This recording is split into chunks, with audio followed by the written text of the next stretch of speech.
Welcome back for a new special countdown list. This time we are looking at rather a smaller top 5 list.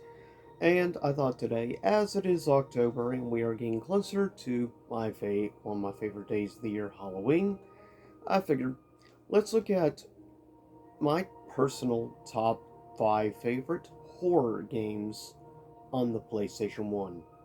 With that said, the background music comes from the original classic Resident Evil, the Safe Room theme, which is one of my favorite pieces of music from the OG original Resident Evil, or Biohazard in Japan.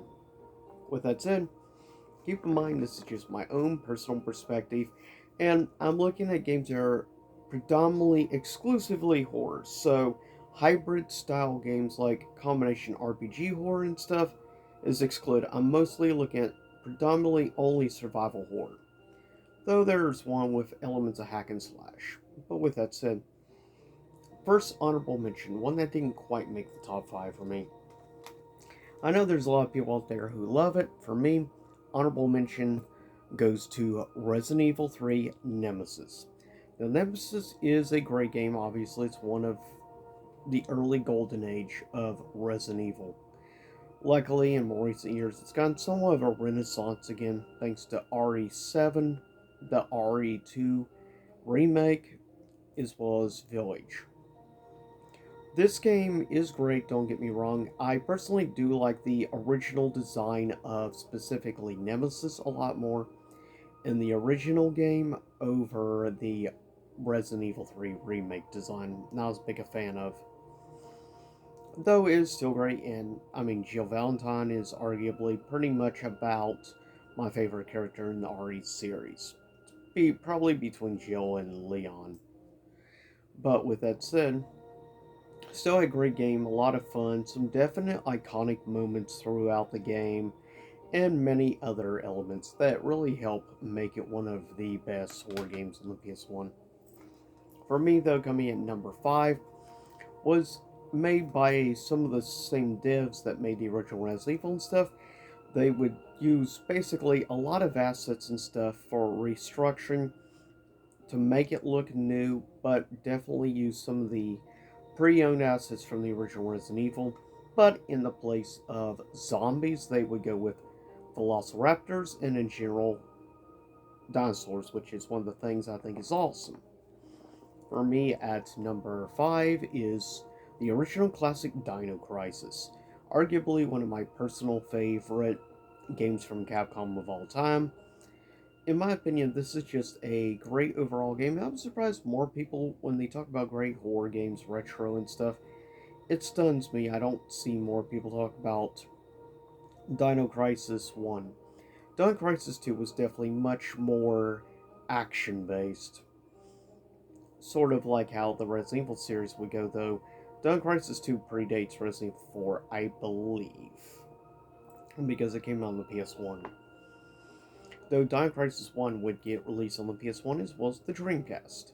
Now, I don't know if there's any actual advantages to the Dreamcast version versus like some RE games that got re-released on the Dreamcast, which are superior. Don't know about Dino Crisis, but still, I love the character, and I love just the backgrounds overall. And I have a deep love for this game specifically. A definite heavy nostalgia bias is all heck. I'm going to be the first to admit that. Next, coming in at number 4 is much more of a, I guess you could say, hack and slash oriented game, but definitely still has elements of survival horror. And unfortunately, the sequel it would get would not hold a candle to the original. Arguably one of probably my top 10 favorite games that Activision ever published. That is the game Nightmare Creatures. Activision would not be involved in the second Nightmare Creatures, which also would have music done by Rob Zombie. Kind of weird, but for me, also, I consider this cover art iconic. To me, when it comes to PS1, like, cover art and stuff, just case designs, to me, this Nightmare Creatures is awesome, and I just love the style of the logo. Of course, it would also get released on the N64 as well. But still, though it definitely has some frame rate issues time to time, especially loading and stuff, but keep in mind we are talking the PS1 era, so that can be forgiven. Because the game itself is still really fun. Has real creepy setting. The backgrounds, like the environments, I think are one of the things that help the game. Sadly, in the gameplay aspect, I don't think, like many classic horror games, it has certain elements, though it's more of a action, I guess you could say, gameplay wise game. Still, I think the game is great, and I think more people need to give Nightmare Creatures a chance. This is a game that deserves way more love and recognition than it actually gets as a true classic horror game. Next, coming in at number 3 is the original classic Resident Evil, of course.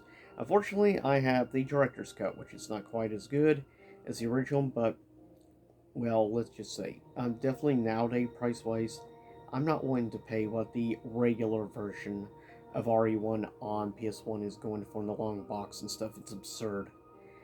Plus, I've had this for quite a few years now, the director's cut. I've just gotten so used to this version of the game, especially the fact that at least it also comes with or DualShock analog controller support, which is a great thing. I much prefer playing classic, like clunky control Resident Evil with the thumbsticks, with L3, R3, and stuff. Like, that's why I like this version of the game better. Just because it plays a little bit better, but that's really the only difference. Overall, this is definitely has a heavy nostalgia, is why it's at like number 3 for me. Probably higher than some people, definitely of older Resident Evil, as it does not play super great, but I do have a lot of fondness and nostalgia, heavy nostalgia for this game.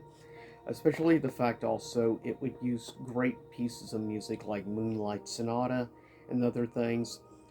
This, though it was not the real originator of like 3D slash clunky control horror, that honor actually goes to Alone in the Dark, at least of early 3D era horror games.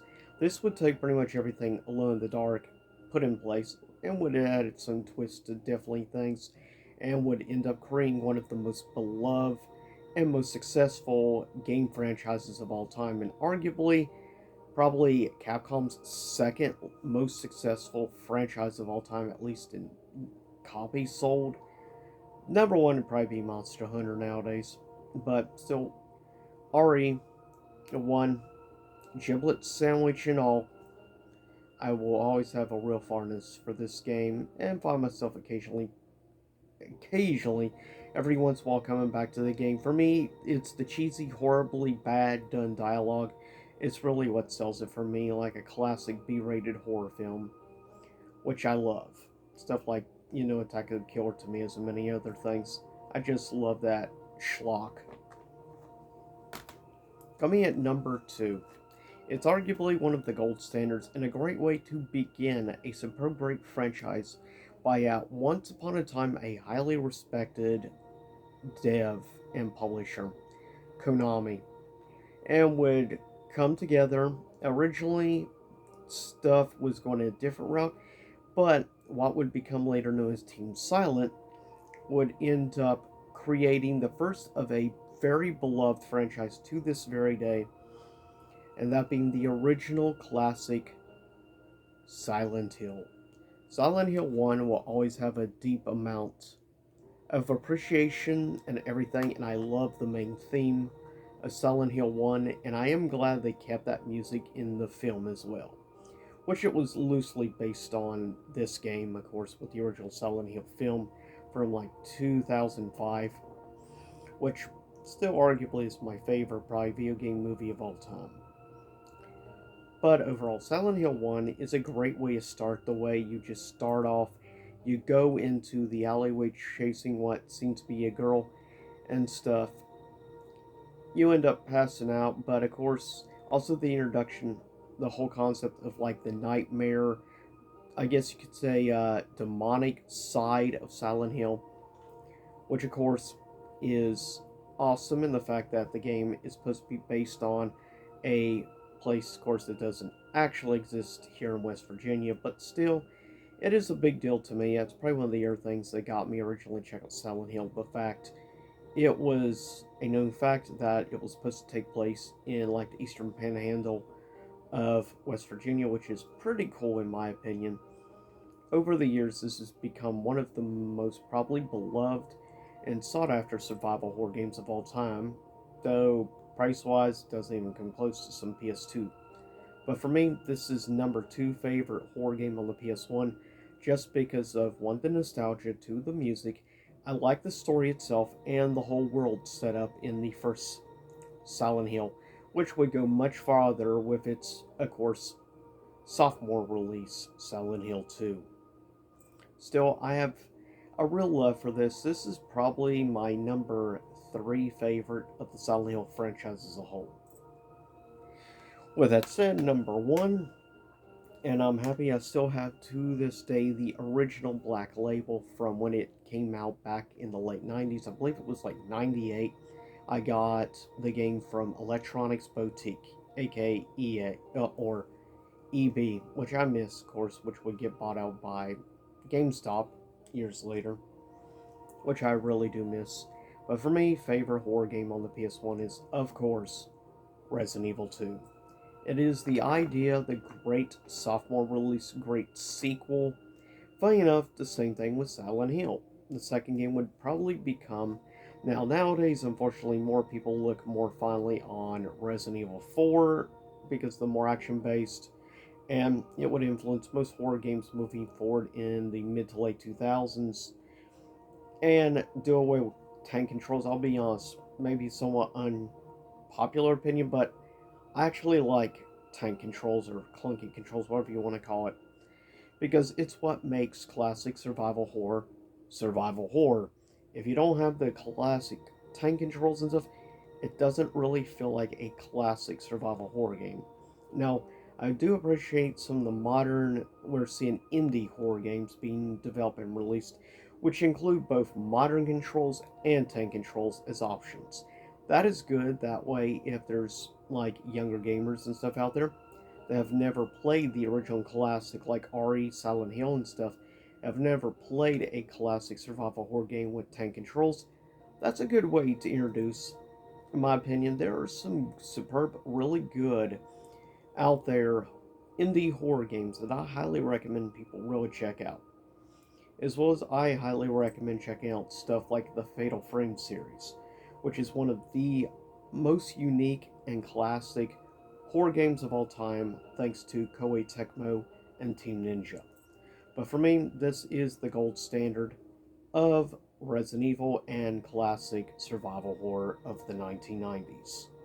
With that said, that is it for this special top 5 list. And maybe it ended up a little longer than I was playing the video, but it was kind of nice getting go down memory lane with some of the fondness and love I have for these games and these classic horror franchises, because really I can say honestly without a doubt, Resident Evil 2 is really the game that really made me a big fan of horror games in the first place. Resident Evil 1 was the game that got me intrigued, but then it would be Silent Hill that made me really appreciate psychological side of horror even more so. But for me still, this remains the gold standard of classic survival horror, especially of the Resident Evil franchise and classic Golden Age Cap God era Capcom, as it is remains to this day my favorite publisher. But with that said, stay safe and have a upcoming safe and happy Halloween, everyone.